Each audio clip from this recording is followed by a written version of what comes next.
Hello everyone, आई hope आप सभी अच्छे से होंगे एंड आई होप कि आपको ये मेरे वीडियोस अच्छे से समझ आ रहे होंगे related to the post female supervisor जो कि एडवर्टीज़ किए गए थे JKSSB के द्वारा। इस पे मैंने प्लेलिस्ट बनाया हुआ है नेमली फीमेल सुपरवाइज़र JKSSB। वहाँ पे मैंने कुछ टॉपिक्स ऑलरेडी अपलोड किए हुए हैं। आप सबने बहुत ज़्यादा लव एंड अफेक्शन दिखाए कमेंट सेक्शन के थ्रू और वहाँ पे कुछ सब्सक्राइबर्स ने इंक्लूडिंग द सब्सक्राइबर मेहरुनिसा उन्होंने लिखा था कि women rights and child rights पे मैं वीडियो अपलोड करूं। तो चलिए स्टार्ट करते हैं। ये टॉपिक हमारा यूनिट 3 एंड सब यूनिट 4 में दिया गया है, women rights and child rights. पहले हम देख लेते हैं राइट्स क्या होते हैं। राइट्स होते हैं हकूक कुछ, ठीक, जो इंसानों को दिए गए हैं थ्रू लॉज, ठीक, जो कि एक इंसान डिमांड कर सकता है बिफोर लॉ अगर उनकी वायोलेशन होगी। लॉ बताता है कि इंसान के क्या क्या लॉज है, क्या क्या हकूक है, किस किस चीज़ पे उसका हक है।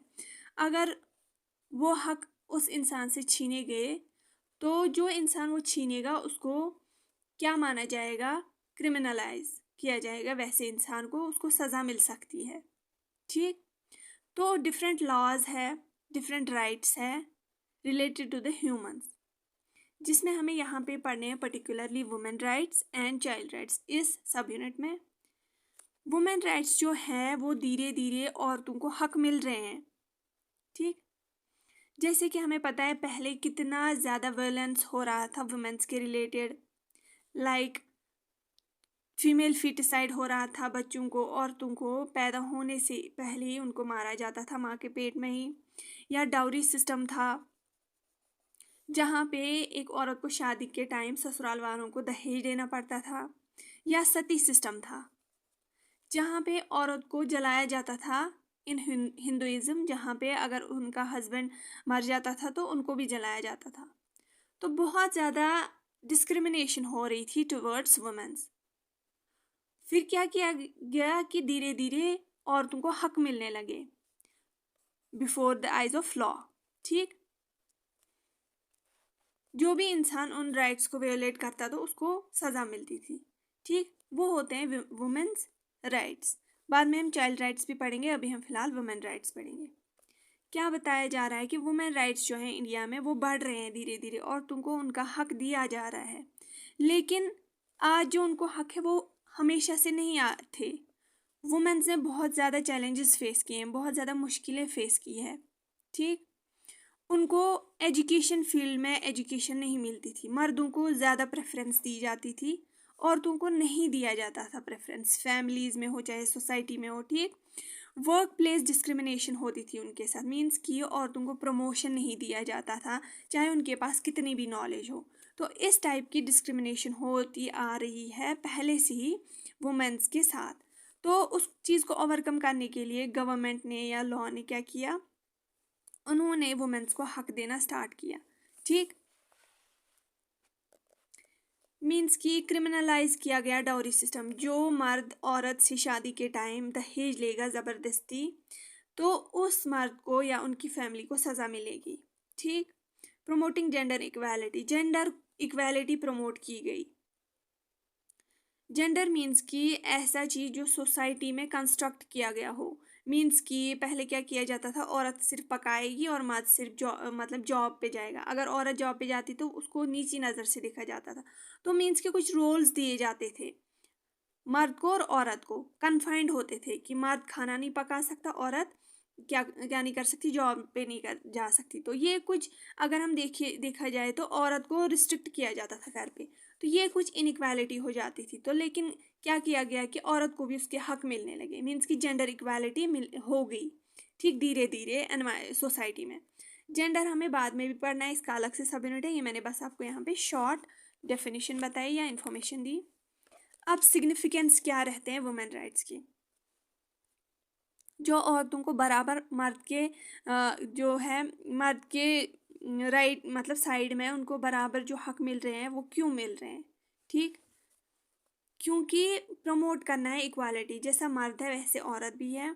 एड्रेसिंग इनजस्टिस, इससे हमें क्या एड्रेस करना है क्या अवेयरनेस फैलानी है कि जो इनजस्टिस हो रहा है सोसाइटी में उसको रोकना है। मीन्स कि औरतों को जलाया जाता था, डोमेस्टिक वायलेंस होती थी इन लॉज के घर में, या डाउरी सिस्टम था या सती सिस्टम था।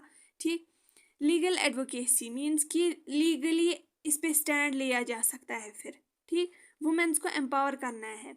इससे एक वुमेन जो है वो हक लेके जब अपने चलती है, वो कहीं भी अपनी आवाज़ उठा सकती है जब भी उसके साथ इनजस्टिस हो। एजुकेशन इम्पैक्ट भी पड़ सकता है इससे कि जब औरत स्कूल्स में पढ़ने जाएगी, जब छोटी बच्ची स्कूल्स में पढ़ने जाएगी तो वो अपने हक जानेगी, वो अपने राइट्स जानेगी इससे। ठीक, सोशल एंड कल्चरल चेंज, इससे सोसाइटी में भी बहुत ज़्यादा चेंज आया हुआ है। अगर आप आजकल देखें, लड़कियां गाड़ियां चला रही है, स्कूटी चला रही हैं। ठीक, उनको कोई उतना ज़्यादा जज अभी भी हो रहा है, लेकिन उतना ज़्यादा नहीं जितना पहले ज़माने में होता था। ठीक, पॉलिसी एडवोकेसी, वो अपने लिए पॉलिसी बना सकती हैं औरतें। जब उनको हक मिलेंगे अपने, वो पढ़ सकती हैं, वो जॉब पे जा सकती हैं, वो एक मिनिस्टर लेवल की पोस्ट ले सकती हैं, तो वो अपने लिए पॉलिसी भी बना सकती है कल को। ग्लोबल पर्सपेक्टिव, इससे ओवरऑल चेंज होता है। ओवरऑल ग्लोबल लेवल पे भी औरतों को हक मिलता है या उनके राइट्स दिए जाते हैं। वियोलेंस, इससे काम होता है। जब लॉ आया, कोई एक्ट आया जिसमें बताया गया है कि औरत के खिलाफ अगर कोई ये वियोलेंस होगा, ये मारपीट उसके साथ होगी, तो जो उसके साथ ऐसा करेगा तो उस इंसान के साथ को जेल होगी या उसको पेनल्टी, पैसा देना पड़ेगा। तो इससे क्या होगा, मर्द जो भी उस औरत के साथ वियोलेंस करते हैं, झगड़ा करते हैं, मारपीट करते हैं, वो उसको रोकेंगे बिकॉज ऑफ डर। ठीक है, बिकॉज ऑफ फेयर।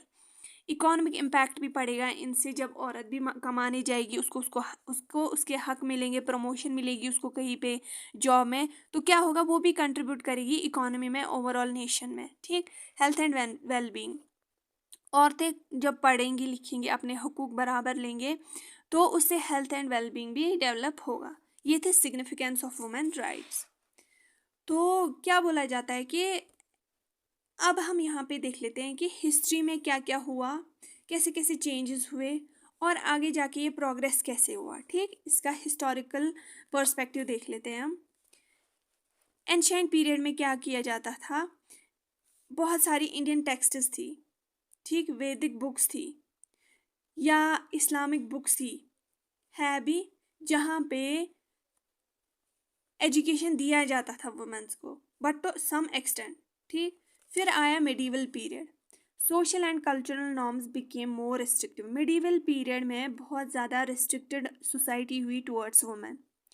वुमेन को जलाया जाता था हस्बैंड के साथ, अगर हस्बैंड मरता था उसको भी जलाया जाता था, जिसको सती सिस्टम बोलते हैं।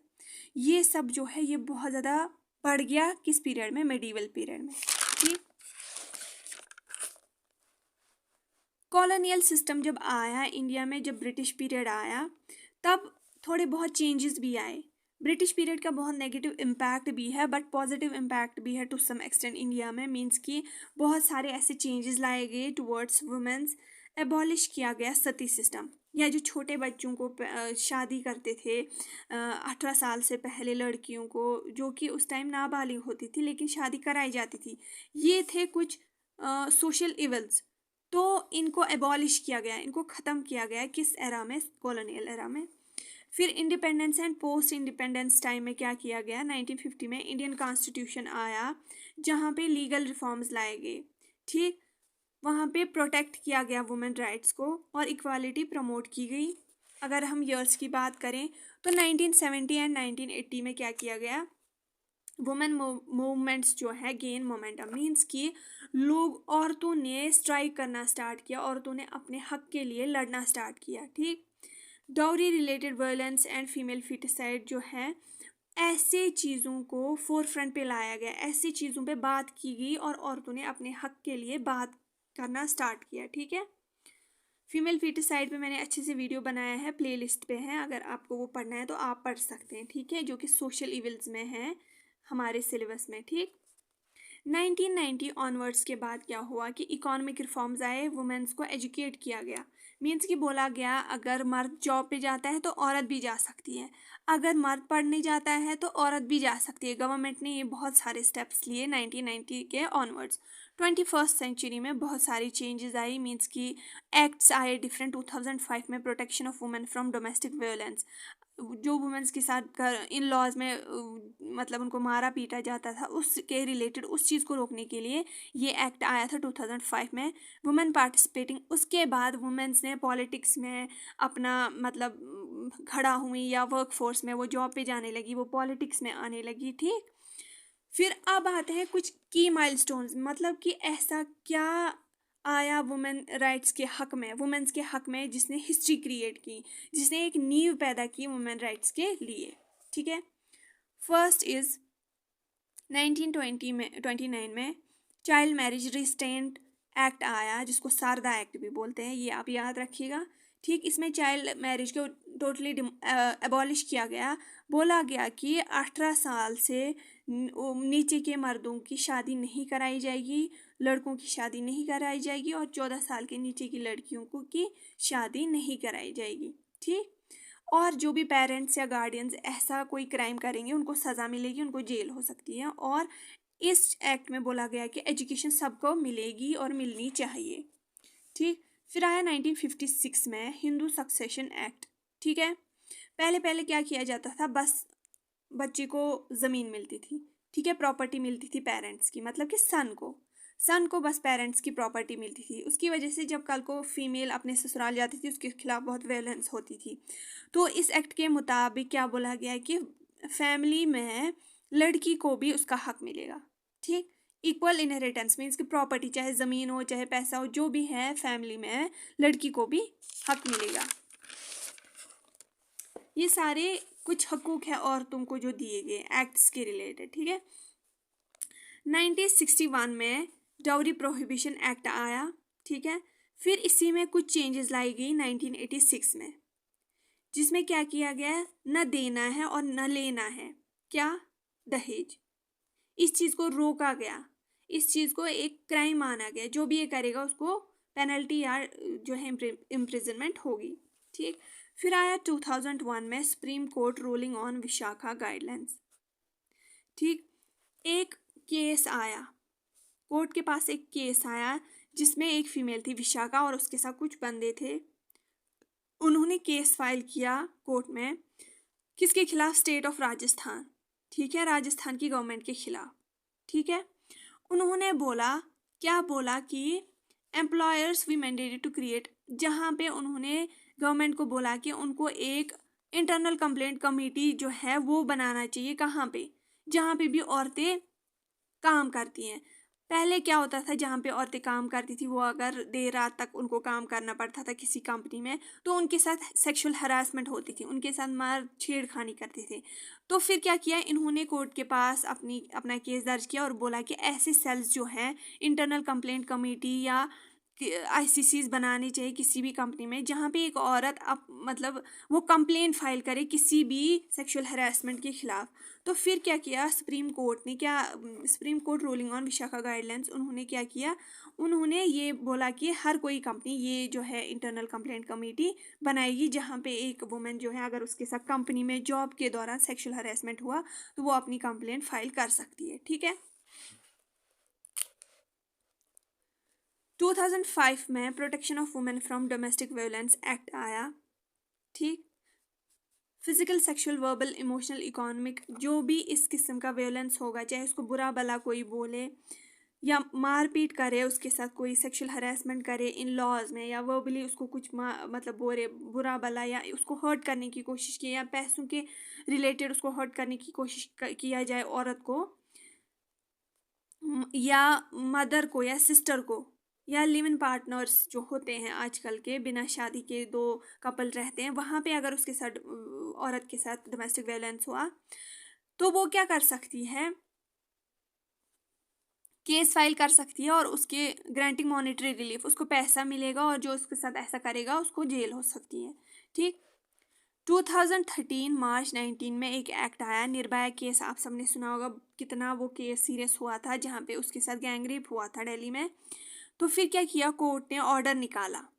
ठीक, उन्होंने इंक्रीज की पेनल्टी, कि पैसे कुछ देने पड़ते थे जो ऐसे हरासमेंट करते थे, लेकिन अब इसकी पेनल्टी बढ़ाई गई 2013 में। ठीक, और न्यू ऑफेंसेस लाइक उसमें क्या क्या ऑफेंसेस ऐड किए गए इस एक्ट में, एसिड अटैक को भी ऐड किया गया, स्टॉकिंग या वोयरिज्म भी ऐड किया गया। ठीक है, ऐसा कोई लड़की के साथ होगा या सेक्सुअल हरेसमेंट होगा तो उसको पेनल्टी देनी पड़ेगी और उसको इम्प्रिजनमेंट भी होगी। गैंग रेप जो हुआ था दिल्ली में 2012 में, ये मैंने बताया आप सबको, निर्भया केस जो आया था उसके बाद 2013 में एक्ट आया। ठीक, और इसमें चेंज लाएगी सेक्सुअल कंसेंट में, मींस कि कोई जो कंसेंट देगा फॉर सेक्सुअल कंसेंट उसमें 16 एज से अब हटा के 18 एज तक कराया गया। ठीक,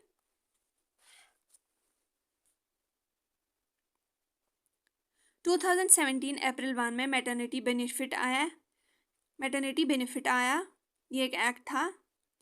इसमें क्या किया गया कि पहले क्या किया जाता था, मैटरनिटी बेनिफिट एक्ट में जो पहला वाला एक्ट था उसमें 12 वीक्स की छुट्टी मिलती थी एक औरत को जब वो बच्चे को डिलीवर करती थी, उसको मैटरनिटी लीव मिलती थी। ठीक, जब वो एक बच्चे को बर्थ देती थी तो उसको क्या होता था, अगर वो जॉब करती थी कहीं पे भी तो उसको क्या किया जाता था, 12 महीने की छुट्टी मिलती थी उसको।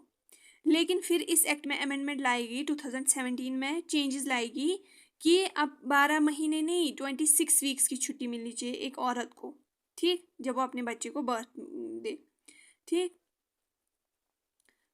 ये मैं फिर से बता रही हूँ कि मैटरनिटी बेनिफिट एक्ट आया था 1961 में। ठीक, पहले का, इस एक्ट से पहले का मैटरनिटी बेनिफिट एक्ट आया था 1961 में, उसमें 12 महीने की छुट्टी मिलती थी एक औरत को डिलीवरी के बाद।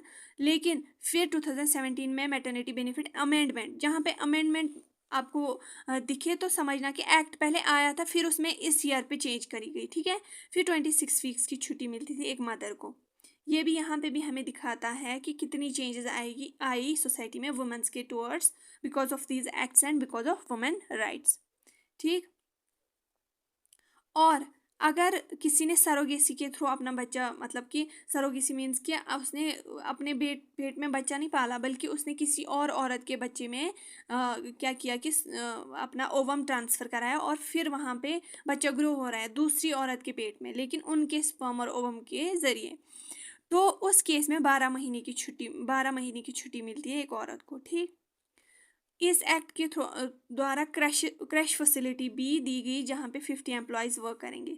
मींस कि अगर कोई औरत उसके बाद जॉब करने जाएगी इन छुट्टी के दिनों के बाद तो वो अपने बच्चे को क्रैश में डाल सकती। क्रैश एक हाउस होता है, एक मकान या बिल्डिंग होती है जहाँ पे कोई भी औरत अपने बच्चे को दिन को रख सकती है और उसकी प्रॉपर ट्रीटमेंट, मतलब कि उसको प्रॉपरली वहाँ पे पाला पोसा जाता है। ठीक है, ये शॉर्ट में बता देती हूँ मैं आपको यहाँ पे।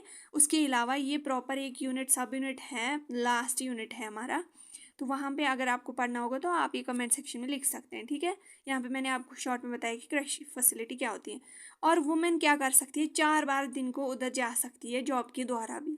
ठीक, जॉब के दौरान भी वुमेन क्रैश को विजिट कर सकती है, अपने बच्चे को देख सकती है दिन में 4 बार।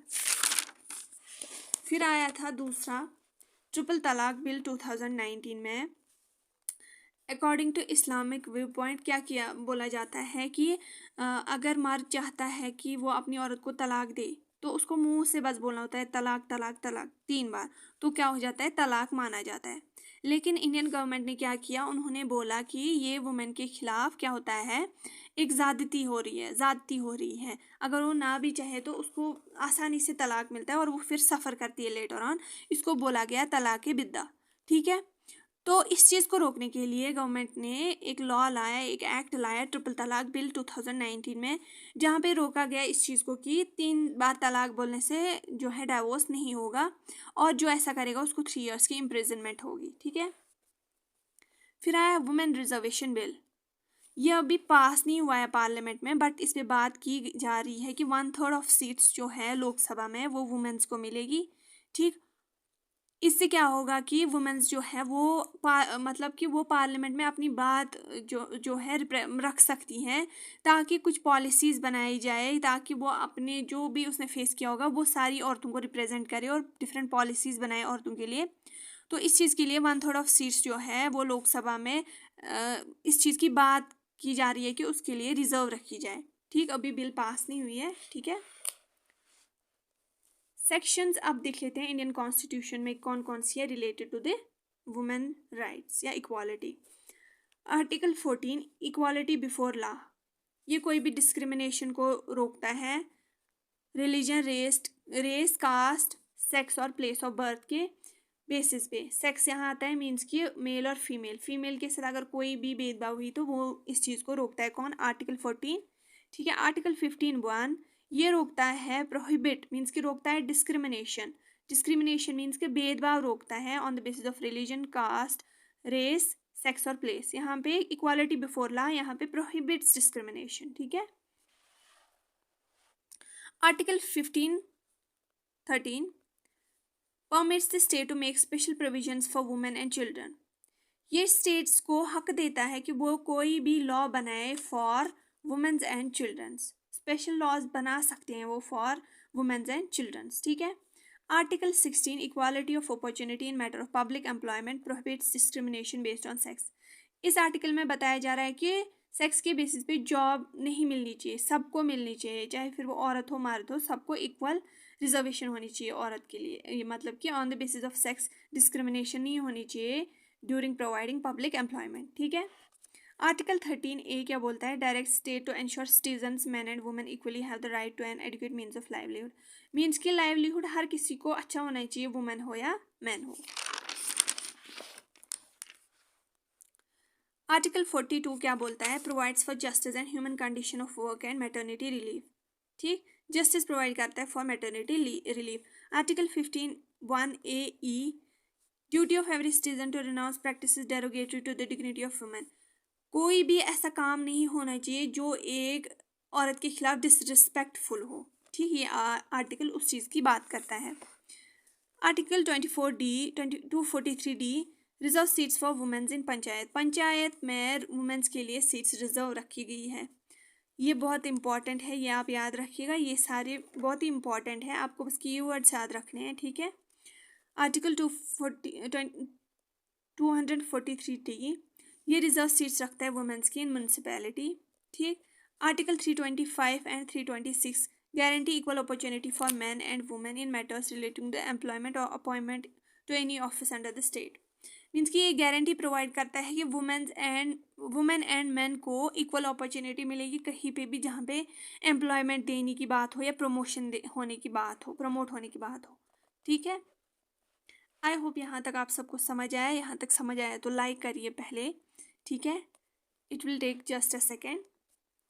अब हम देख लेते हैं कुछ औरतें जो बहुत स्ट्रांग थी, जिन्होंने इस चीज़ को कंट्रीब्यूट किया बहुत, ठीक है।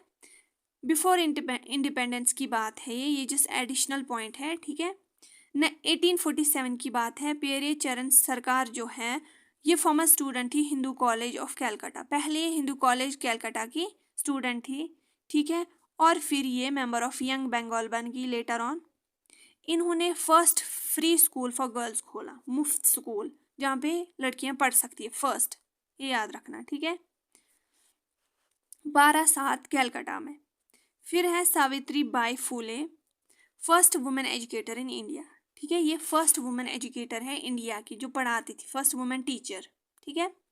फिर आफ्टर इंडिपेंडेंस देखा जाए तो वुमेन एम्पावरमेंट जो है उसमें आती है सरोजनी नायडू, जिनको नाइटिंगेल ऑफ इंडिया बोला जाता है। इन्होंने बहुत जगह वुमेन को रिप्रेजेंट किया, बहुत ज़्यादा इनजस्टिस जो हो रही थी उसको उसके बारे में बात की, ठीक है। और भी बहुत सारी जो औरतें हैं लाइक कल्पना चावला या Indira Gandhi, first PM, female PM of India, ठीक है। तो ये थी कुछ points related to the women rights. I hope आप सबको यहाँ तक समझ आया तो लाइक करें, अभी शेयर करें और सब्सक्राइब करके जाइए, क्योंकि मेरी चैनल पे बीएड के जितने भी कोर्सेज, जितने भी सब्जेक्ट्स हैं उसके सारे टॉपिक्स अवेलेबल हैं। 12th एनवायरमेंटल साइंस स्टूडेंट्स के लिए टॉपिक्स अवेलेबल हैं। एंड अभी मैं स्टार्ट कर रही हूँ इसके रिलेटेड, मैंने ऑलरेडी बहुत वीडियोस अपलोड किए हैं फीमेल सुपरवाइज़र के रिलेटेड। और अगर आप चाहते हैं कि आगे मैं फर्दर टॉपिक्स बनाऊं, आपको फ़ायदा हो रहा है तो आप कमेंट्स में लिखिए और ज़्यादा से ज़्यादा शेयर करें, सब्सक्राइब करें। Thank you so much for watching this video and all the best for your exams. इसके बाद हम चाइल्ड राइट्स नेक्स्ट वीडियो में पढ़ेंगे, ठीक है।